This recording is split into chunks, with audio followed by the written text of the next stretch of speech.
Hello everyone, and welcome back to another video from the Francofile. It is Jalen and Maria, and we hope you all are doing well. In today's video, we are going to be explaining why we chose not to study abroad.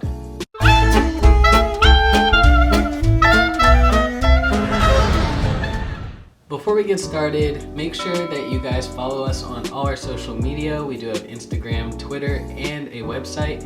And yeah, let's get started with the video. Alright, so before we get into the reasons why we decided not to study abroad, it would be a good idea to let you know that we are talking about studying abroad in college and doing study abroad programs that are more long-term. So like a semester abroad or a year abroad or even longer. And we're talking about this from the American perspective. So we went to an American university, and that's the basis for our arguments, basically. So the first thing that we have is the cost comparison. So when you are studying abroad, a lot of times universities will attract people to study abroad by saying you can study in this country without paying any more than you pay to go to your home university. We are saying that when we were being solicited to study abroad in university, we decided against it because we were saying to ourselves that, okay, we pay over $20,000 a year to go to school in the United States, but our same degree in France, for example, costs $400 per year. So we were saying to ourselves, like, how is this a good deal? How can I pay $20,000 right now? I'll go to France to a school that costs $400 and that be beneficial to me as far as my financials go. It just didn't make sense to us because it's just too expensive to be paying for that good. That good in France costs way less than it does in America, yet you would be paying the American price for it. And so with that in mind, we decided not to study abroad on that front. The second reason that we chose not to study abroad is because we were both double majors. We had a lot of credits to fit into 4 short years, and when you study abroad, not all of the credits count towards your degree. I've seen people, study abroad and get a good amount of credits accepted from the home university, but it's actually a lot of effort a lot of the time to figure out, what classes will transfer as this class back to your home university. And people from all sorts of disciplines study abroad. So for someone like Maria and I, who studied French and international relations, I think it might be a little bit easier to get some classes that transfer back to your home university. But that doesn't mean that the high-level classes that were required for our degree were offered at another university in France, for example. Yeah, a lot of people, like when they study abroad, they have to take like intensive language courses, and they may be able to get a couple classes in that transfer back. But one of the big things about study abroad that people like is that you have time to kind of explore the country you're in. It's not super rigorous as far as the academics go. So you might not even take a full course load when you're abroad, and that could just slow you down, especially if you're a double major like we were. Speaking of academic rigor, that is the third reason that we wanted to give as to why we did not choose to study abroad. As he was saying, programs tend to be a little less rigorous, especially if you're not taking them in your second language, to give you time to travel around, explore the country, and find yourself, as the study abroad offices often like to say. In university, we were very academically minded. We still hung out with friends and did leisurely activities and stuff like that, but we didn't see why paying all that money, possibly even taking out more loans to go do that in another country, why that would really be worth it. So that was another reason that we decided that maybe we'll put off the study abroad and do something else later. Okay, so another reason that we decided not to study abroad had to do with the language level. So a lot of people study abroad because they want to improve their language skills. That makes a lot of sense. A lot of universities require students to take language courses, and why wouldn't you want to go study abroad and test them out? But Maria and I were at a point in our language learning for French that we didn't really think that spending a semester abroad, which is around 4 months, was really going to help us improve in any like considerable way. I would probably say at the time that we would have considered studying abroad, we were probably like C1 in French, maybe cusp of C1 and C2. And so we had done that without really studying abroad for a long period of time, you know what I mean? So that is kind of why that reason didn't work for us. Would going abroad have improved our language a little? I'm sure it would have a little. At that time, we were thinking we could improve our language level for much cheaper.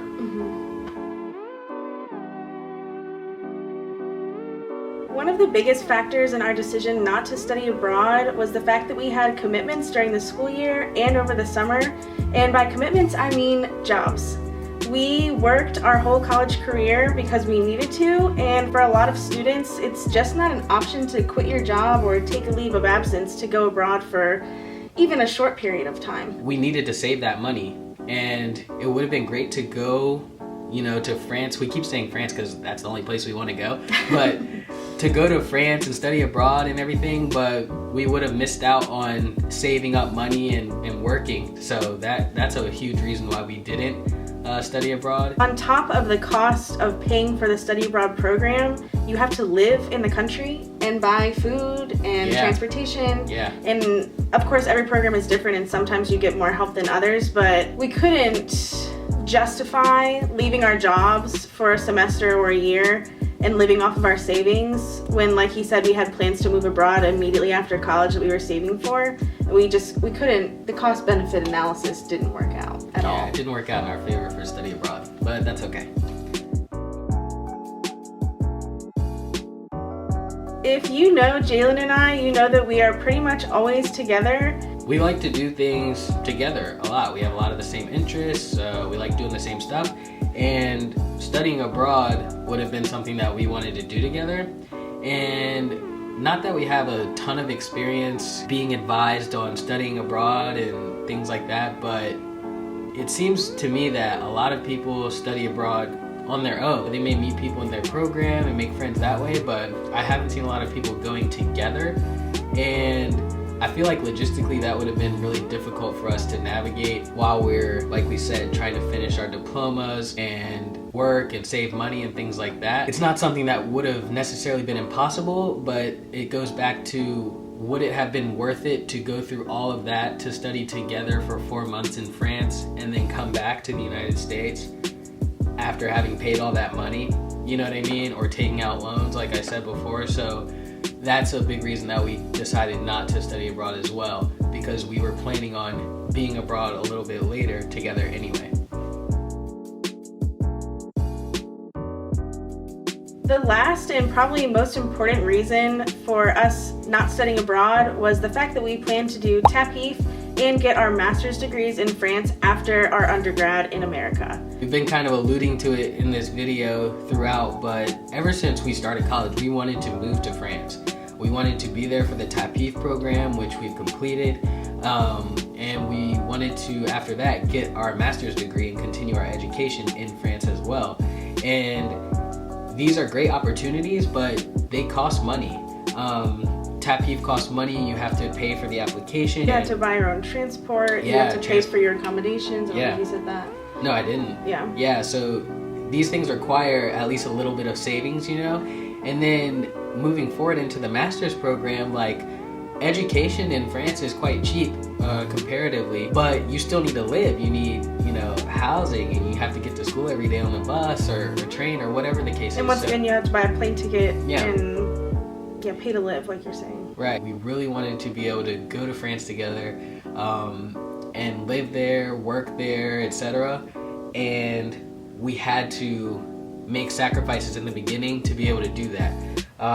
But we also recognized that both TAPIF and the master's programs gave us the opportunity to use the money more wisely. We could split the accommodation. We had no program fees that we would both be paying. It made more sense financially than, for example, like you were saying, if we were to go to study abroad together, we would both be paying for separate housing, likely with the program, and we would both be paying for it would just be a double expense that didn't have to happen when we're living on our own together in France. That's definitely true. And really at the end of the day, like, everyone's situation is a bit different.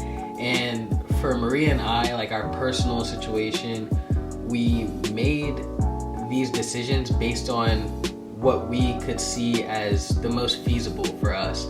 So we're not saying it's impossible for couples to study abroad together, or that it's impossible for when you get there to get accommodation together so you can split the rent and things like that. It's just like, we saw that possibility as being much, much easier as just two adults with no outside influence from a program, a study abroad program, or a university. Like, when we did TAPIF, we just moved to France and we had a job. That's it. That's the only, outside influence that there was. And so for us, that made the most sense. Like he mentioned in the beginning, everything that we've said up until now is talking about long-term study abroad, like a summer or a semester or a year or even more. But there are shorter term study abroads. Which is not what we're talking about in this video. So like going somewhere for a week or two is kind of in that short term realm that we're talking about. And Maria and I did participate in a study abroad program like that. We went to Quebec, Canada. We went to Quebec City and Montreal. The reason that we are saying that, why we chose not to study abroad, having done that program, is because that program was very unique in our opinion. It fit like all the criteria that we were talking about. It ticked all the boxes that prevented us from doing a longer term study abroad. It wasn't very expensive at all. We could fit it into our double majors just fine. We got a credit that went into our degree really seamlessly. It was academically rigorous because we had to do a paper at the end after just 1 week of experiences. We learned a new accent in Quebec, so our high language level wasn't really a factor either. We were learning new things. It was spring break, so we were able to get that 1 week off from our jobs. We were able to go together, and it had nothing to do with TAPIF or our master's degrees. It wasn't taking away any funds or time from doing that. So basically it was the perfect setup, and that's what we're trying to convey. It's not that all study abroad is bad at all. It's that you have to find what works for you, and what worked for us was the short-term study abroad. That's all we have for you today. We hope you enjoyed watching the video and understand our reasoning behind not studying abroad a little bit better. Don't forget to follow us on all our social media. Like I said before, we have Instagram, Twitter, and our website. And on our website, you can check out the articles that we do have about our study abroad experiences. And yeah, that's it for now. I guess we'll see you in 2 weeks. Bye.